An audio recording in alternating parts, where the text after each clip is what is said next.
Hi friends, welcome to Shifani vlogs. கிட்டத்தட்ட ஒரு 6 மாதத்துக்கு அப்புறமா ஹஸ்பண்ட் இப்போ தான் கேஎஃப்சி கூட்டிகிட்டு போகிறேன் அப்படின்னு ஒத்துக்கிட்டாங்க. சும்மா எந்த வேலையுமே இல்லை, கேஎஃப்சியில் சாப்பிட்றதுக்காகவே தூத்துக்குடி போகிறோம். திட்டாதீங்க தயவு செஞ்சு. போகிற வழியிலே வண்டி பஞ்சர் ஆயிடுச்சு. போச்சுடா இனிமேல் போக முடியாது அப்படின்னு பார்த்தா பரவாயில்ல, போகிற வழியில் பஞ்சர் ஒட்டிட்டு மறுபடியும் கிளம்பியாச்சு. கிட்டத்தட்ட ரொம்ப நாளாகவே நான் கேட்டுட்ருக்கேன் கூட்டிகிட்டு போங்க கூட்டிகிட்டு போங்கன்னு. என்னன்னு தெரியல, அங்கே உள்ள சிக்கன் மேலே எனக்கு ஒரு இஷ்டம். போய் சாப்பிட்டு பார்க்கலாம், ரொம்ப நாள் ஆச்சு அப்படின்ட்டு கேஎஃப்சியுமே ரீச் ஆகிட்டோம். துரை எங்களை விட்டுட்டு குடுகுடுன்னு முன்னே நடக்க ஆரம்பிச்சிட்டாரு. அவருக்கு எல்லாம் தெரியும் அப்படின்ற மாதிரி நடக்க ஆரம்பித்தாலே ஒரு ஹாப்பி தான். பட் இருந்தாலும் பயத்தோடு தான் நடக்க வைக்கணும்.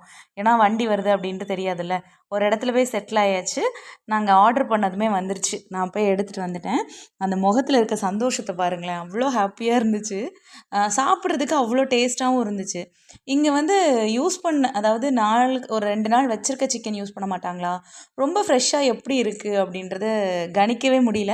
ஆனால் ரொம்ப சூப்பராக டேஸ்டியாக இருந்துச்சு. குழந்தையுமே நல்லா என்ஜாய் பண்ணி சாப்பிட்டான். ஆர்டர் பண்ணதில் அந்த ஃப்ரெஞ்ச் ஃப்ரைஸ் மட்டும் எங்களால் சாப்பிட முடியல. வேறு எல்லாத்தையுமே சாப்பிட்டு முடிச்சிட்டோம். ஹஸ்பண்ட் சாப்பிட்டதை விட நான் தான் அதிகமாக சாப்பிட்டேன். இன்னும் வேணும்னா வாங்கிக்கோ, அடிக்கடி இங்கே கூப்பிட்டுட்டு வர தொல்லை பண்ணாத அப்படின்னாங்க. நல்லபடியாக சாப்பிட்டு முடிச்சுட்டு அப்படியே வீட்டுக்கு கிளம்பிட்டோம். ஒரு அலாதியான சந்தோஷத்தோடு நான் வீட்டுக்கு திரும்பி வந்தேன். அடுத்து எப்போண்டா கேஎஃப்சி போவோம் அப்படின்னே இருக்குது. ஏன்னு தான் தெரில, டேஸ்ட் ஒட்டிக்கிச்சுன்னு நினைக்கிறேன்.